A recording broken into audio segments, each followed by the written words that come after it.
Can you detail what watching that was like when all this played out in Venezuela and what Maduro was doing that moment? Well, I knew the possible danger. I mean, it was a very dangerous operation. It was amazing that we had a few injured, but all are in good shape right now. But I knew there was great danger. You got off a helicopter. The helicopters were being shot at. They got on the ground. They were amazing talent and tremendous patriotism, bravery. The bravery was incredible. Lindsay, they got off the helicopter and the bullets were flying all over the place. As you know, one of the helicopters got hit pretty badly, but we got everything back. We got everything back and nobody killed. The next question is who's in charge of Venezuela right now? Have you spoken to the newly sworn-in president there, Rodriguez? And what are your thoughts on the entire situation? You said the U.S. would run Venezuela. We're dealing with the people. We're dealing with the people that just got sworn in. And don't ask me who's in charge, because I'll give you an answer and it'll be very controversial. What does that mean? It means we're in charge. Have you spoken with her? We're in charge. Have you spoken with her? No, I haven't, but other people have. Do you want to? Yeah, at the right time. We have to do one thing in Venezuela, bring it back. It's a dead country right now. It's a country that, frankly, we would have been, if I had lost the election, we would have been a dead country. We would have been Venezuela on steroids. Venezuela right now is a dead country. We have to bring it back, and we're going to have big investments by the oil companies to bring back the infrastructure. And the oil companies are ready to go.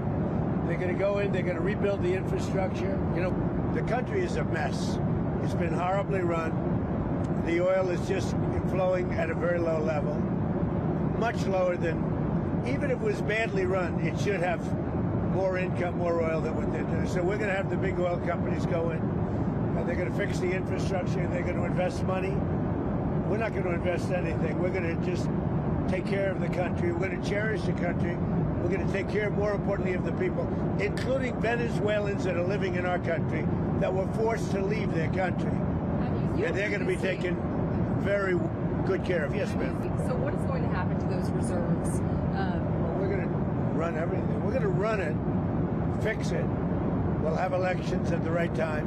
But the main thing you have to fix, it's a broken country. What are your short-term, next 2 weeks, what do you need from Delcy Rodríguez? You've threatened Delcy. Total access.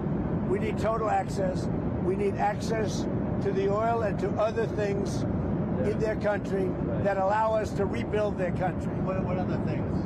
A lot of things. Roads that aren't built, bridges that are falling down. Yeah, bridges that are falling down, nobody can go anywhere. And on Greenland, On Greenland now? Yeah, on Greenland. How did we come up to Greenland? So, do you expect to take an action against Greenland? Well, I don't want to talk about Greenland. Let's talk about Venezuela, Russia, Ukraine, and we'll worry about Greenland in about 2 months.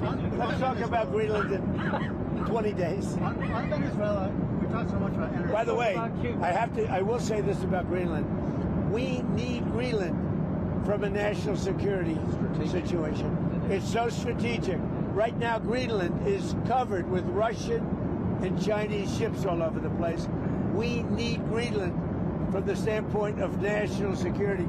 And Denmark is not going to be able to do it, I can tell you. I think it's a big communication. You know what Denmark did recently to boost up security in Greenland? They added one more dog sled. It's true. They thought that was a great move. What would the justification be for a claim to Greenland? What would the justification? Oh, I don't want to talk about Greenland now. I just say this. We need Greenland from the standpoint of national security. And the European Union needs us to have it, and they know that.